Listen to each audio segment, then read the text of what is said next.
Good morning, Daniel. How are you doing? Great. Thanks for meeting me. Thanks for speaking to me today. Awesome. So Purple Ruler, quite an interesting brand name for starters. How did you come up with that? Uh, it's easy to remember. It is actually. It I is wish actually. I wish I had a better answer for you. Yeah, I thought about that. But there's no like Purple Ruler in your bag at school that like you treasured or anything like that. No. Okay. We're not sentimental like that. We wanted to find a URL that had .com that was really easy to remember and vaguely education related. Love it. Love it. Okay, so if you could just give us a quick overview of like what it is you do, Daniel, how you started. I know you've been in different countries and still operate multiple companies. You can just give us a quick overview of that for those Yeah. people that are listening. So the majority of our clients are in China, England, and America.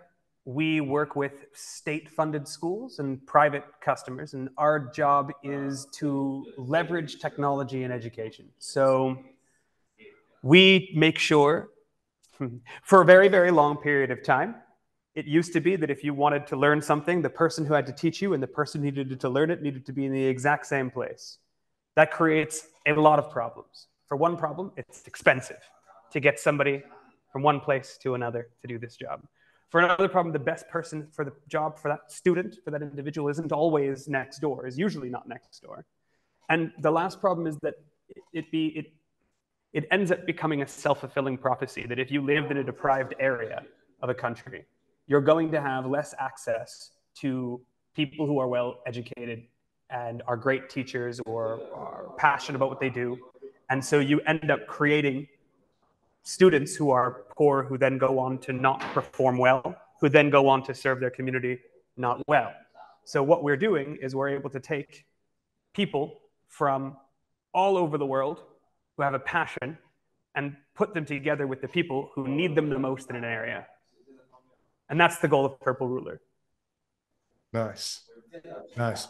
So, have you always done the remote version like before the Zoom phenomenon with dare I say COVID-19, or Right. has that sped up the process? Yeah, we're the hipster versions of this. We were doing it way before it was cool. We Nice. started in 2010 in China when there was a very, very healthy, one of the most competitive online learning industries in the world. And although it had its problems, it technology-wise, customer service-wise, product delivery-wise, it has still to this day, it has the highest standards I've ever seen. So we just took that when Xi Jinping decided that it was no longer uh, in the government's interests to have for-profit education in the country. He made what we did illegal. So we've taken all of our resources and everything that we do, everything that we've learned, the technology that we've built, and brought it to bear in the state-funded sector here in the UK and the USA, where we are able to undercut and overperform against the competition. I like it. Better quality, lower price. Who's going to say no? Who's going to say no? Nice. More people than we'd like, actually. How do you find the difference between UK and US from a state funding perspective? Like, um, what would you say the key differences are in terms of getting work and selling and getting funding and all that type of stuff? I think in America, there's a fundamental belief that market forces will produce the best result. Um, and I think that comes with pros and cons. Obviously, it's a hyper-capitalist environment. So the barriers to entry to do a lot of things, they're very low. But the safeguards are also not there as well. So what that means, I think, is that oftentimes on a long enough timeline, with a healthy enough competitive environment, the best price, best quality mixture wins. Mhm. But in the process of getting there, there's a lot of mistakes that get made along the way, and a threshold to danger, perhaps, in terms of like children safeguarding stuff, things like that, that we do not have an appetite for in the UK. We want the barrier to entry to be relatively high in order to make sure that citizens are safe. Mhm. And that's obviously really good too. But that's what I say is the biggest difference. Nice. And what about curriculum? So are they similar in terms of US, UK? Is The US has a wide variety of curricula that they can use. Here, we work by something called exam board. So if you're taking a subject, English, math, science, whatever it is, your school would choose the exam board that you might study towards. EdXL, for example, would be a name of an exam board. In America, you have the SATs, which is going to be the nationwide standard for what you need to reach in terms of what you need to be studying towards. But in getting there, they can focus on many curricula. So their exam board's always going to be, you're going to take the SATs if you want to get into college. But beyond that, they teach largely whatever they want. There's also, bear in mind, states may have additional layers of requirements, legal requirements on top of that, or curriculum they want you to study what you can and can't teach. You should think really sometimes of America, especially in education, as a collection of countries, sometimes more so than one unified country. Yeah, it's interesting, isn't it? Because they're big enough to be separate countries as well, aren't they? They are, and they all have their own different rules. Give you an example. We're doing a public tender for Texas at the moment, and it requires us to sign ethics saying that we won't teach or will teach certain things. And one of them is that we're not supposed to teach any opinions about gun ownership. We shouldn't say guns are bad in our lessons, which is obviously pretty crazy. But yeah, I can imagine. Yeah. So how, thinking about from a business standpoint then, you mentioned in America it's a lot more a capitalist type culture. Their belief is the cream will eventually rise up to the top.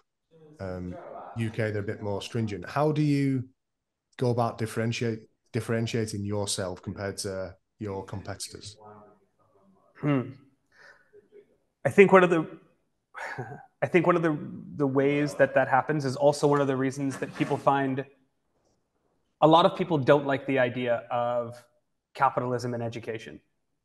And I think that one of the reasons for that is that it is supposed to be a public service, but at the same time, public services don't necessarily always find the best price, the best service, the best quality, because they don't have to rigorously compete against each other. I think we're an example of what happens when economics functions correctly. We are constantly competing for the best price and the highest quality. And those are just two numbers.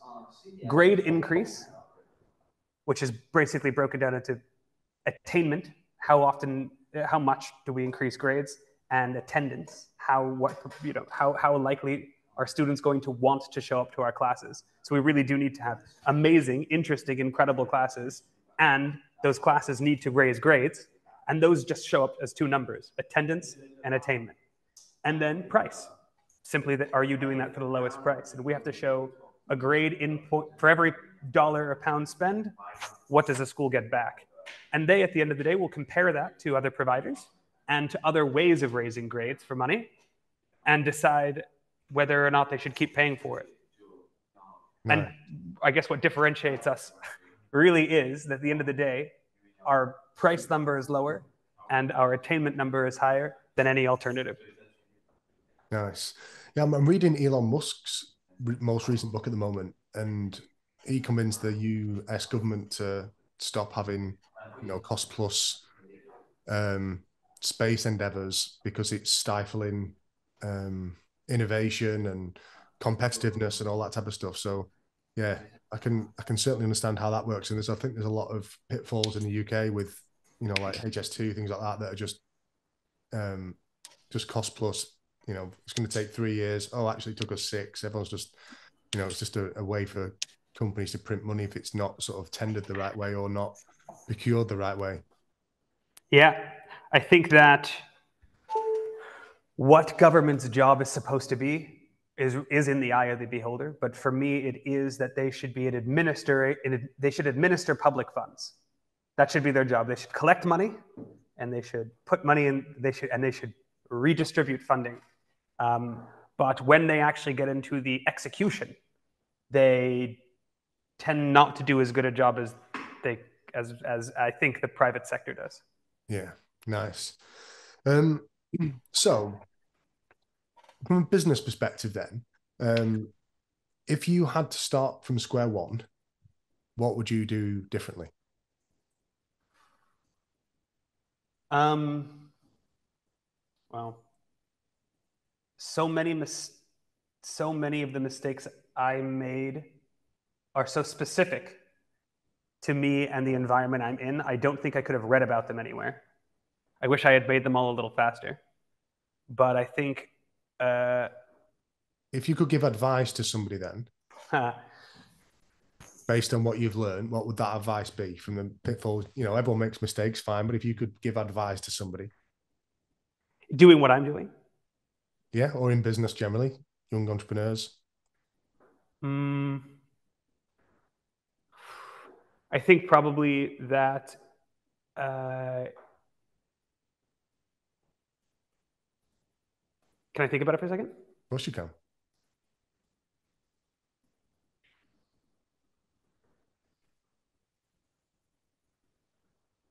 I think if you have a vision, you can't compromise on it.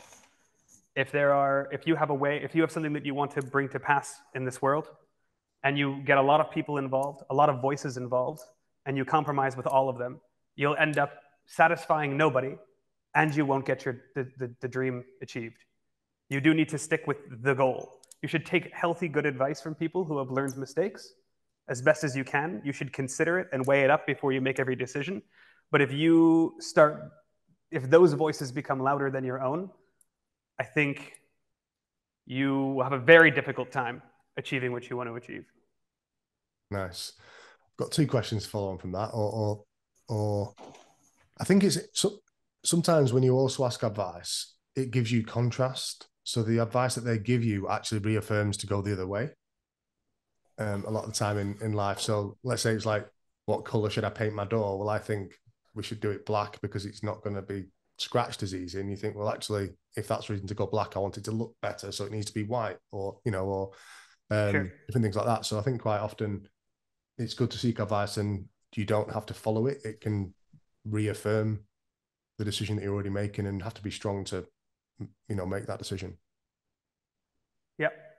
I think you should judge the source and remember that. So if you were speaking with a older person giving you advice, remember that there's probably a lot in there that you're yet to learn, but that it's also tainted by the fact that they didn't have the resources available or the mindset available. They're not serving the same customers with the same preferences as you are now. So you need to take it with that grain of salt. Yeah, they were living in a different world. The world's Right. changed tenfold since they were doing what they were doing. Yeah. But a lot of the principles stay the same in terms of, the underlying principles. It's just the action you take as a result of those principles might change a touch. Okay, so you mentioned about sticking to your vision, Danny. What's your vision? What vision are you trying to stick to? I think that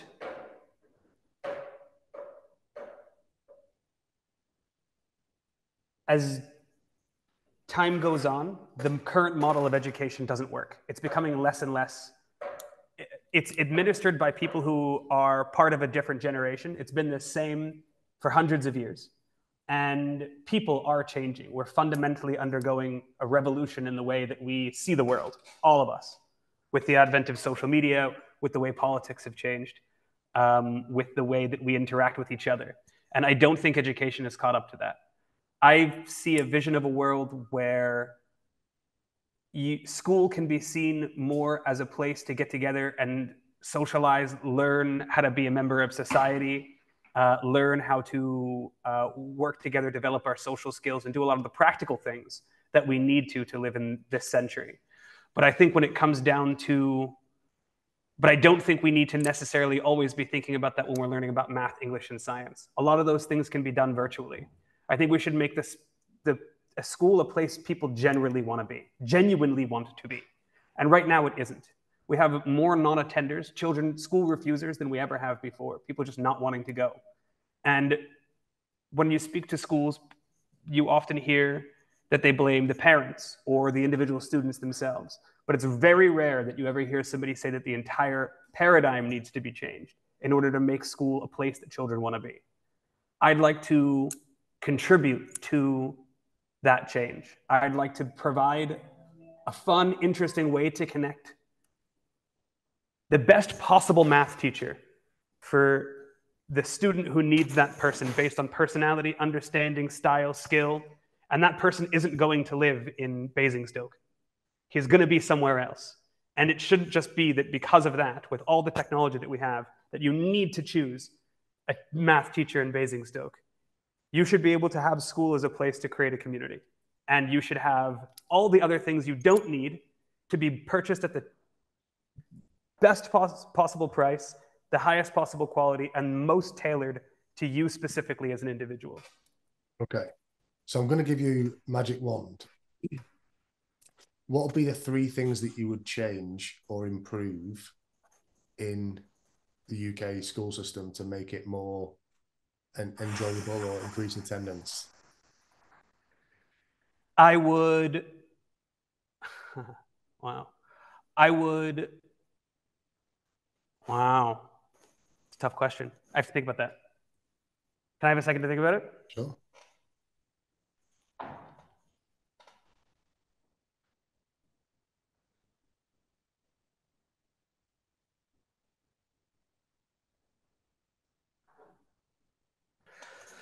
For one thing, I think teachers, schools, the teachers that run schools should not also be teaching. They need to be, I believe, they've worked so long, they understand how school systems work, they understand how they have a vision or a goal or leadership that they want to bring to bear in their school. They shouldn't have to then also go teach. They need all of that time to manage their schools and to build a direction and be leaders. But unfortunately, because we just don't have the funding for teachers, because they're not that well paid, because it doesn't win, educational policy doesn't win elections. It just never gets the funding it needs. I think that there needs to be enough teaching staff that a deputy head teacher or a head teacher can just be a head teacher and nothing else. That way they have more time to use all their years of experience on leadership. I see every time that they're in a history class teaching history as a wasted opportunity to be thinking about strategy. The other 20 classes are losing out because they're teaching that one class. Yeah. I agree. Yes, exactly. They have a much bigger outsized impact when they are strategizing. So I think it's underfunded and teachers are overworked. And they also need to change that mentality because a lot of teachers want to be teaching as well. But they need to understand now that they are leaders and they need to bring leadership to bear. I think that's one really important thing. Mm-hmm. Increased funding would be increased funding and enough that teachers can do their job and school leaders can do their job. It also gives an incentive for teachers to continue being really, really good at their job and working their way up, because then they can become higher administrative levels and not be overburdened. Yeah, that is kind of often what the American system looks like. A second one, maybe. I think, oh, go on. Yeah, I think schools need to make better adoption of technology. I think that they tend to be really. It tends to be a place where innovation touches last because there isn't that much money in it. So, IT firms are going to have access to the best IT products first, but schools could run more efficiently if they had it. Yeah. And then I think, sorry. I was going to say, for the third one, maybe to help out, what would you take from the US school system and put into the UK system, and what would you take from the UK system and put into the US system? The first thing was what happens in a lot of schools in America that should be happening in the UK.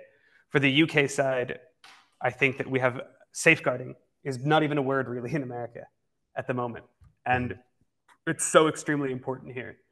We end up doing a job here where we're looking after so many different aspects of a child's life that is non-educational, like whether or not they might be facing abuse at home, or whether or not they're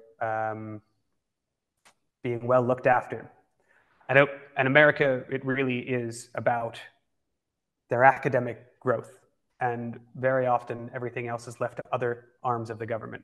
I do think that because we spend the most time with them, we're the best people in education to often see those signs of abuse and the US system doesn't really pay as much of a focus to it. Yeah, but the third thing really would be that I think we need to put more focus into fun, interesting reasons to be at school. And we should leave a lot of the academic things. We should digitize a lot of the academic aspects of learning. But just when you said about fun and being at school, I think it's fascinating. When you're a child, you just want to be an adult. And then when you're an adult, you just want to be back at school being a child, don't you, all the time? So I wish we could put that message across to say, like, these are some good years of your life, you know, before you get into the real world. Like, make the most of it. When we first went to China, my wife started a forest school, which is an outdoor learning center. Children in China do rote learning, so they often don't have as highly developed social skills as we do here. That's very often so. A 6-year-old, 7-year-old may have very difficult time making conversation, interacting with their peers. Whereas here, I've noticed that on the whole, they tend to be more engaged, a little bit more social. So when we had them go to forest school, the Chinese students, for about half a year, where they were learning, playing with their hands, child-led learning. So essentially, we didn't really tell them what to do. We followed them and injected the curriculum where we saw them dropping a stone as an opportunity to talk about physics, rather than forcing that on them. Their ability to perform well in school in their normal classes in physics increased massively. Not for the young kids, obviously, but for them to their other areas, their language development increased rapidly. Because at this age, at this developmental age, it's not what you learn, it's often how you learn and how you develop a relationship with learning. Actually, human beings are hardwired to learn and to want to learn. And we destroy that out of them. I've got a joke question, which is, how do you find the benefits of having an office dog to team morale? Huge increase in morale. Huge increase in morale. A little annoying, though. The mailman is terrified. He just kind of walks by and slides letters in now. He doesn't even stop. He does look like a terrified dog. Yeah. Okay. I want to get into some business questions, but I've got one more question about education, really. How have you found the emergence of SEN needs, and how would you compare how we deal with it in the UK to the US, and how do you think that's evolving over the, it's probably becoming more of a thing over the past 5 to 10 years than it was probably 10 years before that. Yeah, I think there's a constant need to. I think one of the fundamental issues might be that there's a fundamental need to diagnose everything in the West, and sometimes that is really valuable. It is important to give a name to learning difficulties or reason or emotional, physical, mental health issues, obviously, so that we know better how to meet those challenges. But there is a spectrum on which it's not very clear whether or not something is a special educational need or not. And that's why I think it's more about, I think we should change our thoughts on it sometimes. It's not necessarily about treating it like a disease. It's more about understanding that they're going to have a very specific, every brain is different, and every brain needs to be taught differently. And finding the right teaching style for each student is more important than saying, right, you are different than everybody else. You should now think about yourself as different than everybody else. And now you need to go to a special place where everybody else is different. I think that is probably not always wise, which is why I think personalized education, the kind that I'm talking about, is a really, really, really valuable investment. Nice. Okay, so over to more business stuff then. You're an employer, yeah, of people, and dogs. Yes. What's been some of your big learnings as an employer over the past few years when you've been doing what you've been doing? What have I learned as an employer?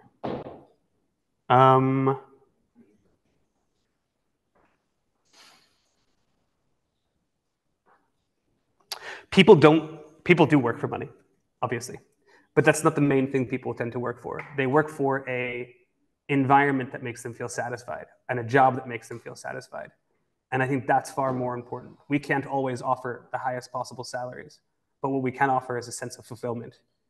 And I think that often matters much more.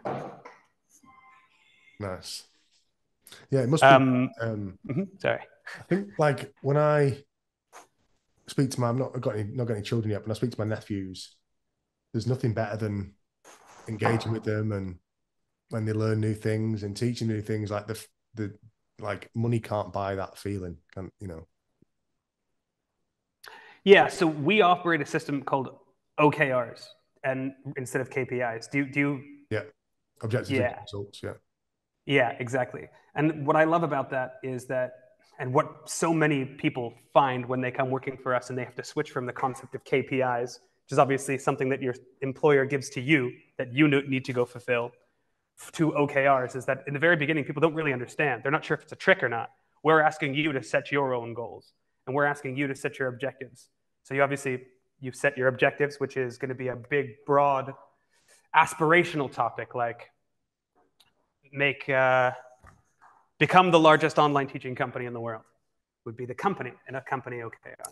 And then to break it into 3 key results, like increase our client base by 100% every quarter, for example, to give you an actual OKR.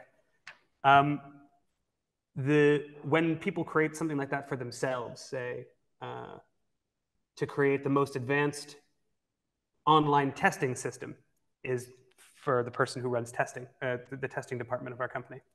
And then they need to create key results to match it. And we say, you need to come up with it. It takes about 2 months, 3 months before a person really understands that it's them setting the goals for themselves. And once they do understand, they become addicted to the OKRs and challenging themselves and making sure their key results become higher and higher and higher. Because it's not a reflection of what you do for the company. It's what you can achieve. It's what you physically can achieve. Yeah. I love that. Does it make any sense? Yeah, 100%. I'm a big proportion of a proporter of getting team staff to set their own goals, because if you think about a lot of the time people would say like, oh, that, like they might say that department's my baby, or the company's my baby, you know, or that, and that's because they've been involved in the conception of that department. Yeah. So when you conceive your own goals, it creates ownership, parenthood towards those goals and ownership, and creates like a total different feeling towards it would be if you just get given a target to hit.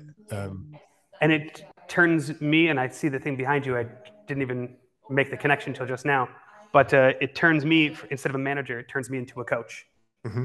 I'm working with you to achieve your goals, and I'm working with you side by side, shoulder to shoulder, looking at an external thing that we both want to do together, rather than looking at something, rather than having something in between us, which is really what a manager is doing. But a coach is really, I'm just trying to make you achieve the best, giving you all the tools you need, the guidance you need, the resources you need, and not too much that I'm biasing you, so that you can have a full expression of your capabilities.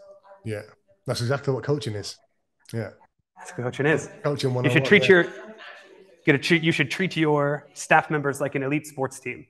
Okay, so in terms of managing time as an entrepreneur, business owner, how do you manage personal and business? Extremely difficult. How do you balance that? Time-wise, I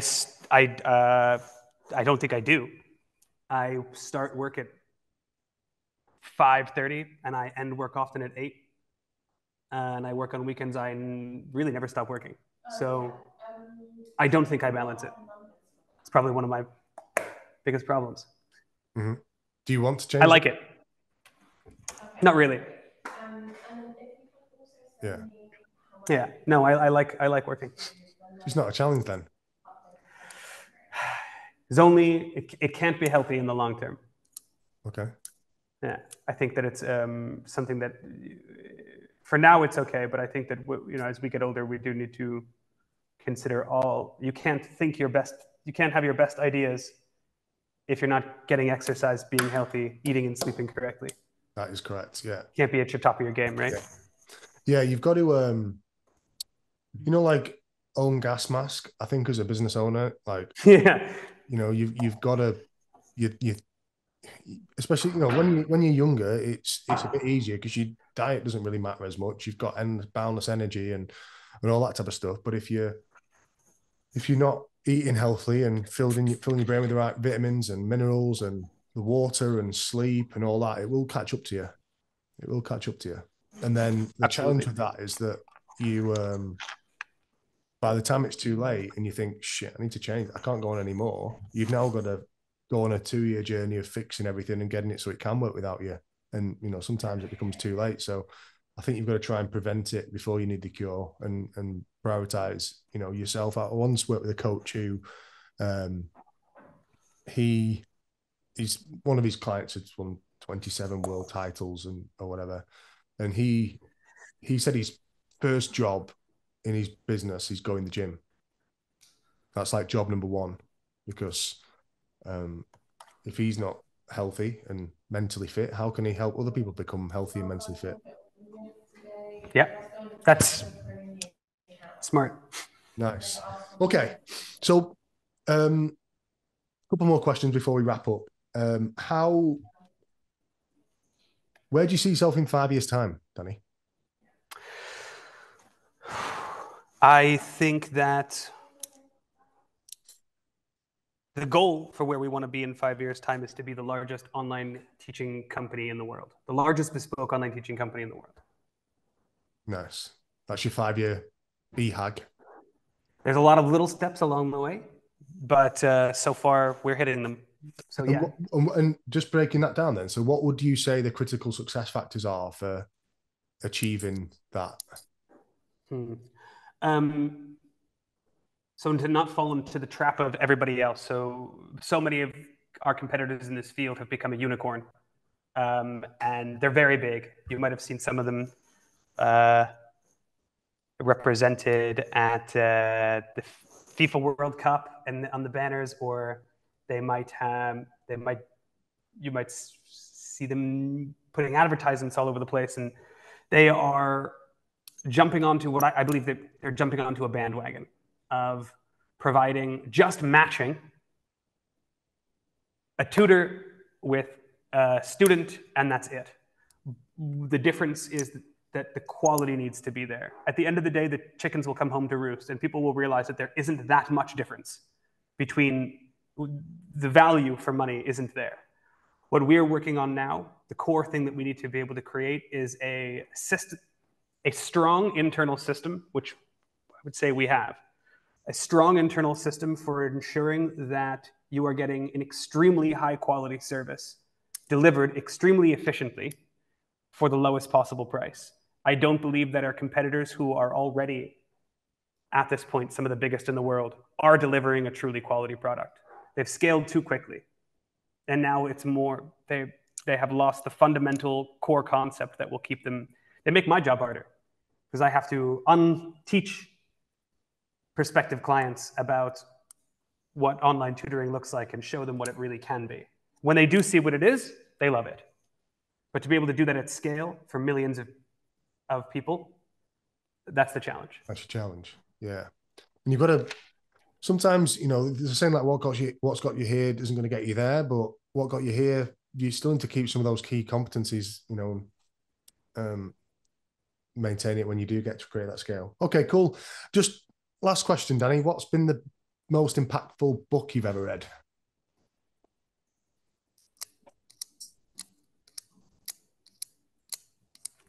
I need a second for that one. The most impactful book I ever read.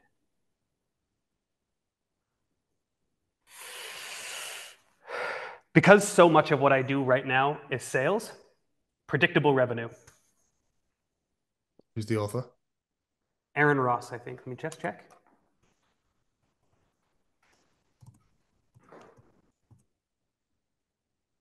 Aaron Ross and Mary Lou Tyler. Nice. And he is the guy who helped take Salesforce to the next level. Ah. And if you're starting off a business, the most important thing is revenue that you can count on. Nice. Yeah. Okay, Danny, thank you so much for your time. And I will wish you all the best for the future. Over and out. Thank you so much. And now what happens? Oh, hang on a second. Cut that out. I'm just going to start recording again so people can get in touch with you. Oh, yeah, sure. Okay, so back on. And Danny, just to wrap up, how can people find out about you if they want to get in touch with you, your website or social media handles? Yeah, absolutely. They can find us at Purple Ruler. Just by Googling Purple Ruler, it'll come up everywhere. But you can get in touch with me at daniel.d@purpleruler.com. Wonderful. Thanks so much, Daniel. Speak soon. Over and out.